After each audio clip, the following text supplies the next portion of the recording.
ಹರೇ ರಾಮ ಹರೇ ಕೃಷ್ಣ. ಈ ಬೇಸಿಗೆಗೆ ತಂಪು ತಂಪು ಕೂಲಾಗಿರುವಂಥ ರಸಮ್ಗಳು, ತಂಬುಳಿಗಳು ಎಷ್ಟೊಂದು ನೋಡಿರ್ತೀರ ಅಲ್ವಾ. ಅದೇ ಥರ ಇವತ್ತು ತುಂಬ ಈಸಿಯಾಗಿ ಪುದೀನ ಫ್ಲೇವರಲ್ಲಿ ಮಾಡುವಂಥ ಒಂದು ತಂಬುಳಿ ಅಥವಾ ರಸಮ್, ಸಾರು ಈ ಥರದಲ್ಲಿ ಒಂದು ರೆಸಿಪಿನ ನಾನು ನಿಮ್ಮ ಜೊತೆ ಶೇರ್ ಮಾಡ್ತಿದ್ದೀನಿ. ದೇಹಕ್ಕೂ ಕೂಡ ತುಂಬ ಒಳ್ಳೆಯದು, ತುಂಬ ತಂಪು. ಹಾಗಾದರೆ ಬನ್ನಿ ಶುರು ಮಾಡೋಣ. ನಮಸ್ಕಾರ. ಭುವನಗಿರಿ ಭುವನೇಶ್ವರಿ ಚಾನಲ್ಗೆ ತಮ್ಮೆಲ್ಲರಿಗೂ ಆತ್ಮೀಯವಾದಂಥ ಸುಸ್ವಾಗತ. ತುಂಬ ಈಸಿಯಾಗಿ, ತುಂಬ ಫಾಸ್ಟಾಗಿ ಮಾಡ್ಕೊಳ್ಳುವಂಥ ಈ ರಸಮ್ನ ಮಾಡೋದಕ್ಕೆ ಕರೆಂಟ್ ಇಲ್ಲ ಅಂದರೂ ಕೂಡ ಈಸಿಯಾಗಿ ಮಾಡ್ಕೋಬೋದು. ಗ್ಯಾಸ್ ಇಲ್ಲ ಅಂದರೂ ಕೂಡ ತುಂಬ ಆರಾಮಾಗಿ ಮಾಡ್ಕೋಬೋದು. ಈ ರಸಮ್ನ ನೀವು ತುಂಬಾ ಟೇಸ್ಟಿಯಾಗಿರುತ್ತೆ. ಸ್ವಲ್ಪನೂ ಎಣ್ಣೆ ಬಳಸದೇ ಮಾಡುವಂಥ ಒಂದು ಸಖತ್ತಾಗಿರುವಂಥ ರಸಮ್. ಯಾವುದೇ ಮಸಾಲ ಪುಡಿಗಳು ಬೇಕಾಗಿಲ್ಲ, ಎಣ್ಣೆ ಬೇಕಾಗಿಲ್ಲ. ಕರೆಂಟ್ ಇಲ್ದಿದ್ರೂ ಮಾಡ್ಬೋದು, ಗ್ಯಾಸ್ ಇಲ್ದಿದ್ರೂ ಮಾಡ್ಬೋದು. ಹಾಗಾದರೆ ಬನ್ನಿ ತಡ ಮಾಡ್ದೇ ಇವತ್ತಿನ ರಸಮ್ನ ಸ್ಟಾರ್ಟ್ ಮಾಡೇ ಬಿಡೋಣ. ಮೊದಲಿಗೆ ನಾನಿಲ್ಲಿ ಒಂದಿಷ್ಟು ಇಂಗ್ರೀಡಿಯೆಂಟ್ಸ್ನ ಇಟ್ಕೊಂಡಿದ್ದೀನಿ. ಇದಿಷ್ಟೇ ಸಾಕು. ಇದಕ್ಕೆ ಏನೆಲ್ಲ ಬೇಕು ಅಂತ ನೋಡ್ಕೊಂಬರೋಣವಾ. ಮೊದಲಿಗೆ ಒಂದು ಸ್ಪೂನ್ ಆಗೋಷ್ಟು ಕೊತ್ತಂಬರಿ ಸೊಪ್ಪು ತೊಗೊಂಡಿದ್ದೀನಿ. ಹಾಗೆ ಒಂದು ಸ್ಪೂನ್ ಆಗೋಷ್ಟು ಪುದೀನ ಸೊಪ್ಪನ್ನು ತೊಗೊಂಡಿದ್ದೀನಿ. ನೀವು ಜಾಸ್ತಿ ಬೇಕಿದ್ರೂ ತೊಗೋಬೋದು, ಜಾಸ್ತಿ ಕ್ವಾಂಟಿಟಿಲಿ ಮಾಡುವಾಗ. ಹಾಗೆ 2 ಹಸಿಮೆಣಸು, ಒಂದು 3ರಿಂದ 4 ಸ್ಪೂನು ತೆಂಗಿನಕಾಯಿ, ಹಾಗೆ ಒಂದು ಅರ್ಧ ಸ್ಪೂನ್ ಅರಿಶಿನ, ಸ್ವಲ್ಪ ಜೀರಿಗೆನ ತೊಗೊಂಡಿದ್ದೀನಿ. ಹಾಗೆ ರುಚಿಗೆ ತಕ್ಕಷ್ಟು ಉಪ್ಪನ್ನು ತೊಗೋಬೇಕು. ಇದರ ಜೊತೆಗೆ ಒಂದು ಸೀಕ್ರೆಟ್ ಇಂಗ್ರೀಡಿಯೆಂಟ್ಸ್ನ ನಾವು ನೆಕ್ಸ್ಟ್ ಆ್ಯಡ್ ಮಾಡೋಣ. ಅದೇನು ಅಂತ ವಿಡಿಯೋನ ಸ್ಕಿಪ್ ಮಾಡದೆ ಪೂರ್ತಿಯಾಗಿ ನೋಡಿ, ನಿಮಗೆ ಗೊತ್ತಾಗುತ್ತೆ. ಮೊದಲಿಗೆ ಇದನ್ನೆಲ್ಲನೂ ಕ್ಲೀನಾಗಿ ಸೊಪ್ಪುಗಳನ್ನು ತೊಳೆದು ನಾನು ರೆಡಿ ಮಾಡಿ ಇಟ್ಕೊಂಡಿದ್ದೀನಿ. ನೀವು ಕೂಡ ತೊಳೆದುಬಿಟ್ಟು ಇದನ್ನು ರುಬ್ಕೋಬೇಕಾಗತ್ತೆ. ಚೆನ್ನಾಗಿ ರುಬ್ಕೊಳ್ಳಿ. ಕರೆಂಟ್ ಇದ್ದರೆ, ಕರೆಂಟ್ ಇಲ್ಲ ಅನ್ನೋರು ಕುಟ್ಟಾಣಿಲಿ ಹಾಕಿಬಿಟ್ಟು ಕುಟ್ಕೊಂಡ್ರೆ ಆಯಿತು. ನುಣ್ಣಗೆ ಏನು ಕುಟ್ಟಬೇಕನ್ನೋ ಅವಶ್ಯಕತೆ ಇಲ್ಲ. ಸ್ವಲ್ಪ ತರಿಯಾಗಿದ್ದರೂ ಕೂಡ ನಡೆಯುತ್ತೆ. ಕುಟ್ಟಾಣಿಲಿ ಹಾಕಿಬಿಟ್ಟು ತರಿಯಾಗಿ ಕುಟ್ಕೊಂಡ್ರೂ ಕೂಡ ಆಗುತ್ತೆ. ನಾನಿಲ್ಲಿ ಮಿಕ್ಸರಿಗೆ ಹಾಕಿ ರುಬ್ಕೋತಾ ಇದ್ದೀನಿ, ಸ್ವಲ್ಪ ತರಿಯಾಗಿ. ನೀವು ಬೇಕಿದ್ದರೆ ಕುಟ್ಟಾಣಿಲೇ ಹಾಕ್ಬೋದು. ಕರೆಂಟ್ ಇಲ್ಲ ಅಂದರೂ ಕೂಡ ನೀವು ಈಸಿಯಾಗಿ ಮಾಡುವಂಥ ರಸಮ್ ಇದು.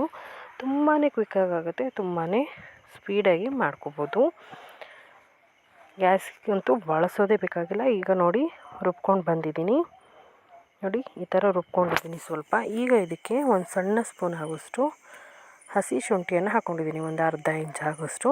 ಈಗ ಇದನ್ನು ಕೂಡ ಹಾಕಿ ಇದರ ಜೊತೆಗೆ ಒಂದು 3ರಿಂದ 4 ಬೆಳ್ಳುಳ್ಳಿ ಹೆಸಲನ್ನ ಹಾಕ್ಕೊಂಡಿದ್ದೀನಿ. ಇದು ಆಪ್ಷನಬಲ್, 2 ಬೇಕಿದ್ರೆ ಹಾಕ್ಬೋದು, ಇಲ್ಲಾಂದರೆ ಸ್ಕಿಪ್ ಮಾಡ್ಕೋಬೋದು. ಈಗ ಒಂದು ಸ್ಪೂನ್ ಆಗೋಷ್ಟು ನೀರನ್ನ ಹಾಕಿ ಮತ್ತು ರುಬ್ಕೊಂಬರೋಣ. ನೋಡಿ ಈಗ ರುಬ್ಬಿದ್ದೀನಿ.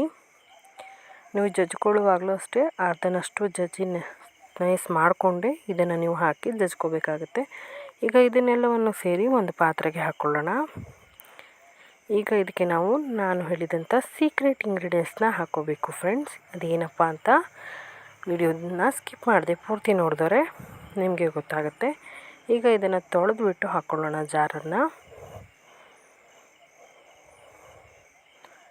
ಈಗ ನಿಮಗೆ ಯಾವ ಕ್ವಾಂಟಿಟಿಲಿ ರಸಮ್ ಬೇಕು ಆ ಕ್ವಾಂಟಿಟಿಗೆ ನೀವು ನೀರನ್ನು ಆ್ಯಡ್ ಮಾಡ್ಕೋಬೋದು. ಈಗ ಇದಕ್ಕೆ ನಾನು ಬೆಣ್ಣೆಯನ್ನು ತೆಗೆದಿಟ್ಟಂಥ ಕಡದ ಮಜ್ಜಿಗೆಯನ್ನು ಹಾಕೋತಾ ಇದ್ದೆ ಇಷ್ಟು ದಿನದವರೆಗೂ.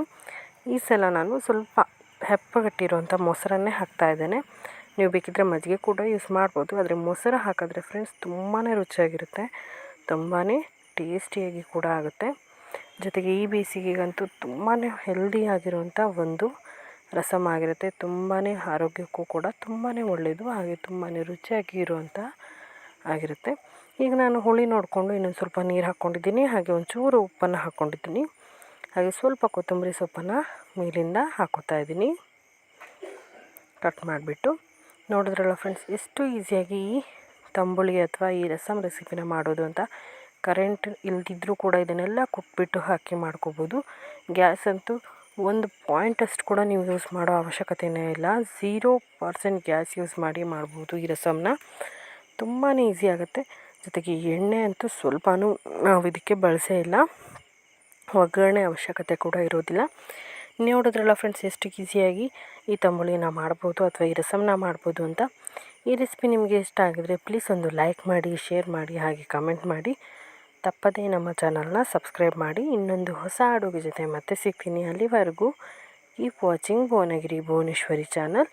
ಇದೇ ತರಹದ ಇನ್ನಷ್ಟು ರೆಸಿಪಿಗಳ ಲಿಂಕನ್ನು ವಿಡಿಯೋದ ಕೊನೆಯಲ್ಲಿ ಕೊಟ್ಟಿರ್ತೀನಿ. ಅವುಗಳನ್ನು ಕೂಡ ಚೆಕ್ ಮಾಡಿ ಅಂತ ಹೇಳ್ತಾ ಇನ್ನೊಂದು ಹೊಸ ಅಡುಗೆ ಜೊತೆ ಮತ್ತೆ ಸಿಗ್ತೀನಿ. ಅಲ್ಲಿವರೆಗೂ ಹರೇ ರಾಮ, ನಮಸ್ಕಾರ.